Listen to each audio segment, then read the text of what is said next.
One of them is really hairy.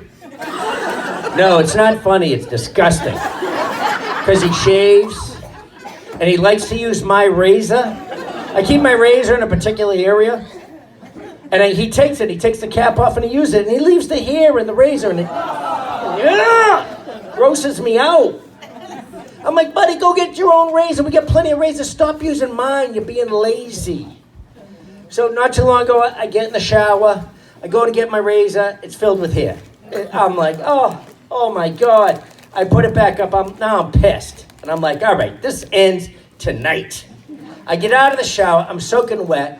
I take the towel. I wrap it around my waist. I stormed out to the living room. He's sitting on the couch. And I said, hey, buddy, you know that razor you keep using, my razor? I just want you to know I've been shaving my ball bag with it. That was good, right? Hey, he leapt off the couch, fist bumped me and said, me too!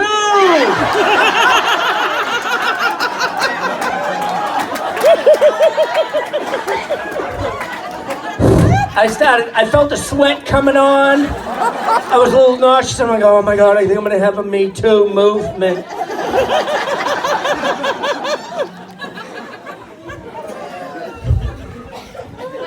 My younger one, he's stubborn like his mother. He is stubborn,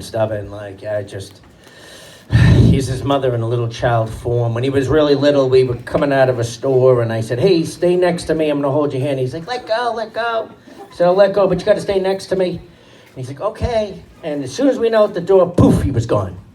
Taking off in the parking lot, zigzagging everywhere. There's cars everywhere. It put me in a panic.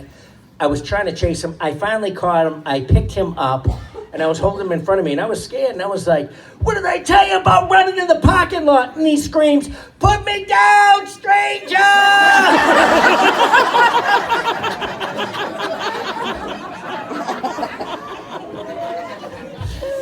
And it hasn't gotten any better since. But I'll tell you, so as a father, my favorite holiday turned out to be Halloween.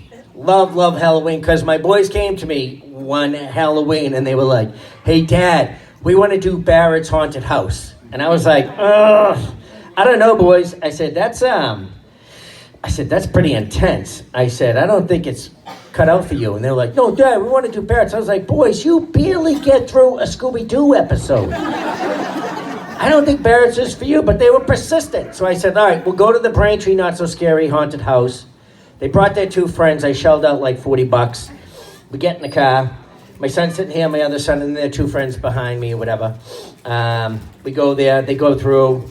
They were just like, Dad, that was lame. And I said, all right, boys, get in the car. We're going to Barrett's. So I pull up in front of Barrett's, and my son who's sitting there, and the other son's there, and the two kids are behind me. And I look over and I go, boys. I go, there's Barrett's haunted house.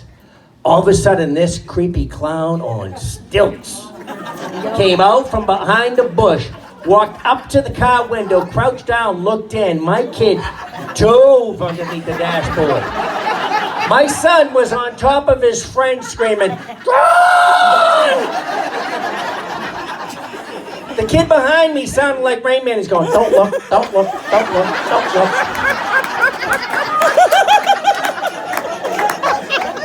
I start to pull away, the clown starts side hopping, banging on the window. My kid is out of the back seat, he's in my face going, try again. I'm like, I am. He's like, faster! The kid behind me is still going, don't look.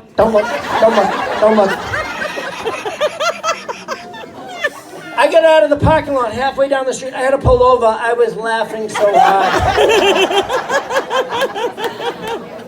I was like, boys, was that the best haunted house ever?